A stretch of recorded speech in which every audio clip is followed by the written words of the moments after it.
Don't go away. In the next few minutes, you'll discover a story that will change your perspective on talent and determination. Stay until the end to understand why this story is so inspiring and how it can impact your life. The hum of the city streets was a constant reminder that the world kept moving without pause. But in the small, dark room where Abigail sat, time stood still. She placed her violin over her shoulder, the bow positioned on the strings, and let out a slow, deep sigh. Her fingers danced over the worn wood, finding the notes she had played once, but each time felt like the first. Her eyes closed as the melody filled the room, soft, melancholic, and laden with memories of her grandfather, who had given her that very violin. The instrument was old, its surface worn and scratched, but it was her most prized possession. Her grandfather had been a musician in a small-town orchestra, and before he died, he had given her the violin, saying, "This violin is more than wood and strings, Abigail. It is a bridge to your dreams. Keep playing, and someday it will take you there." Those words stayed with her every time she played. Life was not easy for a girl like Abigail, born into a humble family. Her mother worked long hours as a seamstress, and her father was a carpenter, barely earning enough to keep them afloat. Savannah was a city of contrasts, its historical beauty and charm often overshadowed by the harsh realities faced by those living on the edge of poverty.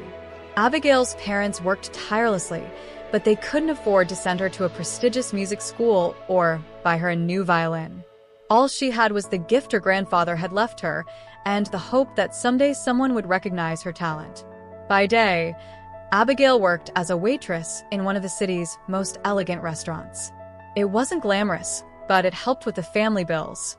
The restaurant attracted Savannah's wealthiest residents, people who talked about traveling abroad, designer clothes, and summer homes as if they were as common as morning coffee.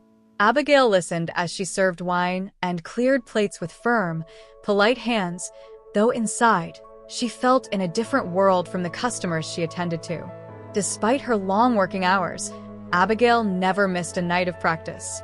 As soon as her shift ended and the restaurant closed its doors, she would run home, where her parents were usually already asleep. After her exhausting days, she would tiptoe into the small room they allowed her to use as a practice space and, for the next few hours, lose herself in her music. The city outside would calm down, and in those moments, it was just her and the violin. It wasn't just a dream for Abigail, it was a necessity. Playing the violin was like escaping the weight of her responsibilities and the constant anxiety of wondering if they would have enough to make ends meet. It was where she felt free, even if only for a while. But dreams don't pay the bills, and opportunities didn't knock on her door every night. After finishing playing, she wondered if that was all life had in store for her. A series of nights playing alone. Without anyone listening or watching, she had applied to several music schools but only received rejection letters. "You have potential, but we regret to inform you." The words hurt each time, but Abigail refused to let them break her. She still had her violin, and as long as she could play, there was hope. After concluding her practice, Abigail would open her eyes, and the room remained silent. The faint hum of city life, barely audible, she would carefully put down the violin and store it back in its case. Her hands rested on the worn edges for a moment before she stood up, stretching her tired muscles. Hours had flown by again, and it was well past midnight. She sighed and walked to the window, looking down at the quiet streets below. Somewhere out there, people lived lives she could only dream of, lives filled with music, applause, and bright lights. She wondered if she would ever be one of those people. Tomorrow, she would be back at the restaurant, moving between tables, balancing trays, and politely smiling at people who wouldn't even remember her name when they left.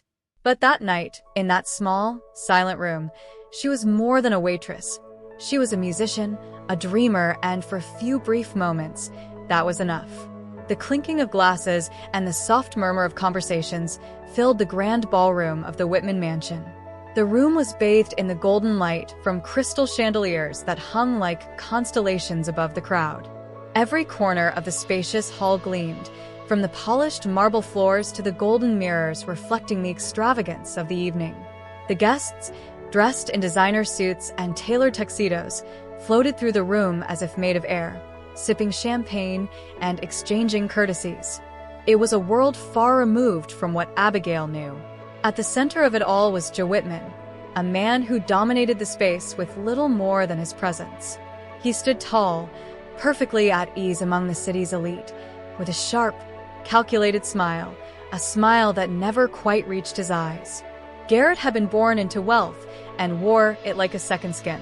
Everything about him radiated power and privilege, from the tailored suit embracing his broad shoulders to the way people bent over when he spoke, eager to capture a bit of his attention. He was the host of one of his infamous parties, luxurious events that Savannah's elite attended to rub shoulders with the man who could make or break fortunes. For Garrett, these events were a game, a way to showcase his wealth and remind everyone of their place in the world. But Abigail was there for a very different reason. She was just one of the waitresses, invisible in her simple black uniform, carrying trays of canapés and refilling glasses for people who didn't even bother to look her in the eyes. Abigail had worked at Whitman Mansion events before, and each time the extravagance seemed more surreal. The casual display of wealth was a world she could never belong to. As she moved through the crowd, she kept her head down, balancing a tray of champagne glasses with practiced precision. She caught snippets of conversations as she passed, talking about summer homes in the Hamptons, vacations in Europe, and stock market triumphs. All of it seemed so foreign to her life, where the most exciting thing in a week could be finding a few extra dollars to buy new strings for her violin. No matter how hard she tried to go unnoticed, Garrett's eyes finally found her. He was in the middle of a conversation with a group of businessmen when his gaze shifted, focusing on the young woman gliding through the crowd. Something about her caught his attention. Maybe it was the way she moved, so silently, so efficiently, as if trying to disappear. Or perhaps it was the faint expression of exhaustion on her face, one that she recognized from the many people who had crossed her path, working to exhaustion for much less than they deserved. Whatever it was, Garrett felt a familiar spark of amusement. He enjoyed moments like that, where he could remind those below him of their place in the world. "Excuse me," his voice said, cutting through the murmur of conversations around him. Abigail's heart skipped a beat. She looked up, her eyes briefly meeting Garrett's before quickly looking away. She knew she shouldn't make eye contact with the guests, especially someone like Garrett Whitman. Her co-workers had already warned her about him, about his temper, his arrogance, and his cruel sense of humor. With careful steps, Abigail approached him, trying not to spill a single drop of the champagne she was carrying on the tray. When she reached him, Garrett offered a smile that made her shiver. "What's your name?" he asked casually, though there was something in his voice that unsettled her. Abigail responded softly, trying to keep her voice steady. Abigail repeated, "Garrett," savoring the sound of her name as if it were a small curiosity, said, "Tell me, Abigail, what do you do when you're not serving drinks?" She hesitated, not knowing where the conversation was going. "I play the violin," she said almost in a whisper, wishing she hadn't uttered those words as soon as they left her mouth. Garrett's smile widened. "How charming," he turned to the men surrounding him, who chuckled at his feigned interest. "Ladies and gentlemen, we have a musician among us," Garrett announced, drawing the attention of those nearby. Abigail's stomach twisted. She could feel the weight of the gazes on her, judging her, sensing her discomfort. He leaned in slightly, his voice lowering to a more private tone. "Why don't you show us, Abigail? There's a violin right there, part of the orchestra set. Why don't you play something for us?" The room seemed to close in on her. Abigail's throat tightened, and her hands began to sweat. She didn't want to do that, not in front of that crowd, and certainly not under the gaze of someone like Garrett Whitman. But she also knew that refusing wasn't an option. Nobody said no to Garrett Whitman. The silence that followed Garrett's challenge was suffocating. All eyes were on her, watching, waiting for her next move. Her heart pounded in her chest, and her hands cooled and sweated as she held the tray of champagne glasses. She had hoped for a quiet night, doing her job as usual, disappearing into the background, but now she was in the spotlight, not by choice, but by Garrett Whitman's whim. She looked toward the orchestra, where a violin rested on a stand waiting for her. It wasn't her violin, the one her grandfather had given her, the one she knew every inch of. But that didn't matter. She didn't want to play.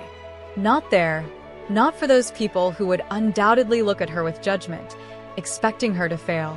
The heat of humiliation began to rise up her neck, tinting her cheeks a deep red. Garrett watched her intently, the same mocking smile on his lips. He wasn't making a request, it was an order, and there was no way to avoid it. "Go ahead, Abigail," he said, his voice light but tinged with something darker. "Show us what you've got." The laughter that arose from the men around her made Abigail's skin crawl. She could hear the condescension in their voices, the subtle way they didn't bother to hide their disdain. For them, this was all part of the night's entertainment. Humiliating the staff was just another way to pass the time. With a trembling sigh, Abigail placed the tray on a nearby table, wiping her sweaty hands on her apron. She walked toward the orchestra, feeling her legs weigh like lead. The room seemed to stretch out before her, the path to the violin becoming endless. When she finally reached it, she carefully picked up the violin, her fingers brushing the strings as she adjusted her grip. It felt strange in her hands, nothing like her own instrument. Her pulse quickened as she stood before the crowd, the weight of their gazes pressing down on her. She could see the expectations on their faces. This poor girl? What could she possibly offer us? Garrett stood to the side with his arms crossed, enjoying the moment. Abigail closed her eyes for a brief second, trying to calm herself. Her mind raced, and for a moment, she wanted nothing more than to drop the violin and run. But she couldn't do that. If she did, she would only give Garrett exactly what he wanted, her total humiliation. Her grandfather's words echoed in her mind. "This violin is your bridge, Abigail. It will take you wherever you need to go." Taking a deep breath, she steadied her trembling hands and lifted the bow to the strings. The room was completely silent, the anticipation palpable. She could feel her heart pounding in her ears, but she couldn't focus on that. Now she had to concentrate on the music. She had to let it guide her. The first note was soft, almost hesitant, as it floated through the air. It wasn't perfect at first. Her grip was too tight, her fingers stiff from nerves. But as the melody began to take shape, something inside her changed. Her muscles relaxed, and her hand holding the bow moved more fluidly. She played the song her grandfather had taught her, the one that always seemed to calm her in the darkest moments. It was a piece filled with sadness, but also with hope. It carried the weight of all her dreams and all her struggles. The laughter that had bubbled up in the crowd earlier faded away, the mocking whispers silenced as the notes flowed from the violin, taking on a life of their own, filling the room with a painful beauty. Abigail's eyes remained closed as she let the music guide her, losing herself in the melody. For a moment, it was just her and the violin, and nothing else mattered. The room seemed to shrink, the crowd fading into the background as the music enveloped everyone. The tension in the air dissipated, replaced by something softer, deeper. The notes lingered in the air like a gentle breeze, touching everyone in the room, even those who had initially laughed. Garrett, who had smiled smugly moments before, noticed his expression beginning to change. The air of superiority that had enveloped him faded, replaced by something else, something that surprised even himself. The melody Abigail played stirred something deep within Garrett, something he hadn't felt in years. It was a strange sensation, almost unsettling, like a distant memory trying to resurface. The room remained completely silent as Abigail continued to play, putting all her heart and soul into each note. For her, this was more than just a performance. It was a release, a way to express everything she couldn't put into words. She no longer cared about the audience. This was for her, it was her moment, and she wasn't going to let it slip away. When the last note faded into silence, Abigail lowered the violin. Her breathing was heavy, her heart still racing, but the room remained silent. She opened her eyes and looked at the crowd, expecting to see the same judgment and disdain as before, but instead, there was only silence. No laughter, no murmurs, just silence. And then, Slowly, the sound of applause began to fill the room. The applause started softly, as if the guests weren't sure how to react, but soon it turned into a full, resonant ovation. Abigail stood motionless, still holding the violin, her mind struggling to process what was happening. She had been preparing for the mocking, for sarcastic comments, but this was something she hadn't expected. The sound of applause filled the grand hall, and for a moment, Abigail felt as if she were floating.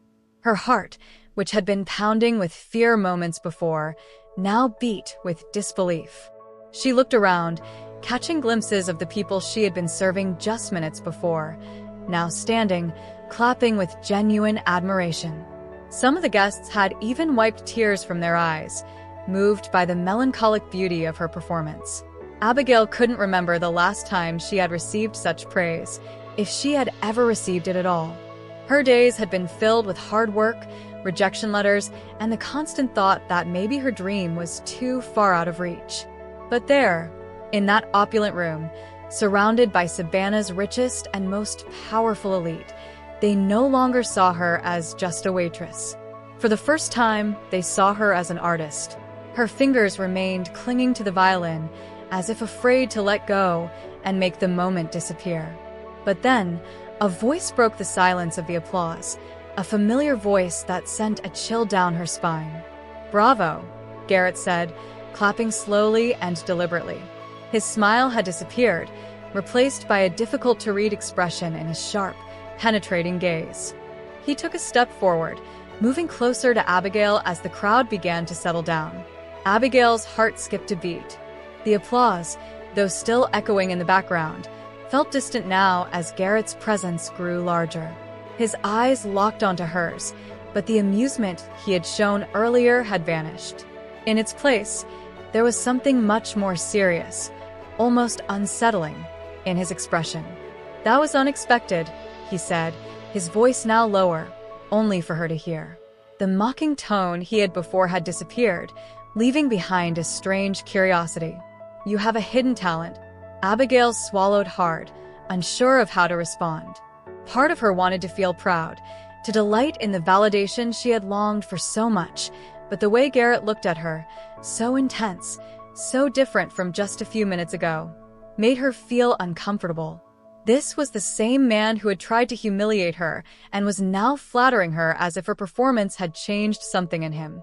Garrett turned to the room, addressing the guests with polished ease. "It seems we've witnessed an unexpected performance by a hidden virtuoso," he said, his voice resonating easily throughout the hall. "Let's give her another round of applause." The crowd complied, clapping once more, though this time with a mix of admiration and persistent surprise. Abigail felt her cheeks flush as the applause enveloped her, but she was more focused on Garrett. Something about the way he was handling the situation didn't sit right with her. She didn't know if he was still playing with her or if her music had truly surprised him. And then, through the crowd, a figure emerged, an older man with silvery hair and a presence that effortlessly commanded respect. He approached Abigail with determination, his eyes never leaving hers. The applause was just beginning to fade when he reached her, offering a gentle smile. Although his expression was full of something more, something akin to admiration. "You play wonderfully," the man said, his voice kind and warm, yet with the authority of someone accustomed to being heard. "I'm Leonard Justin, director of the New York Philharmonic." Abigail held her breath, her eyes wide open as she realized who was standing before her. She had heard of Leonard Justin. Of course, he was a legend in the world of classical music, the kind of person who could make or break a career with just a few words. She looked at him, stunned, unable to fully comprehend that he was there speaking to her. "I am Abigail," she stammered, feeling small in front of such an important figure. "I know," Chasen replied with a smile. "I've heard many talented musicians in my time, but rarely does someone play with the emotion and depth that you just did. You have a gift, Abigail, one that shouldn't remain confined to this room or hidden in a restaurant." His words hit her like a wave, embracing her with disbelief. This is really happening, Abigail thought. Someone like Leonard Justin is offering me the validation I've dreamed of for so long. I would like to invite you to audition for a position in my orchestra, Chasen continued, his tone now more serious. I believe it could be something truly special. Abigail's head was spinning. This was a moment straight out of her dreams, and yet there she was, in that grand hall, surrounded by people who had previously looked down on her. She could hardly believe it was real, the weight of the offer and what it could mean for her and her future pressing on her chest. Behind her, Garrett remained silent, watching the exchange with an expression he couldn't decipher. His initial attempt to humiliate her had failed spectacularly, and now there she was, receiving the opportunity of a lifetime from one of the most influential figures in the classical music world. For the first time all night, Abigail felt something new inside her. Hope. Real, tangible hope. Maybe, just maybe, this was the beginning of something extraordinary. If this video has helped you connect more with yourself and inspired you on your growth journey, take action and subscribe to the Vidas Inspiration channel to discover more stories that will fill you with motivation and hope. I would love to hear your thoughts. So leave a comment telling me how this story has impacted your life or what reflections it has left you with. And if you believe this message can inspire someone you know, share it with your friends so they too can find inspiration and purpose in their lives.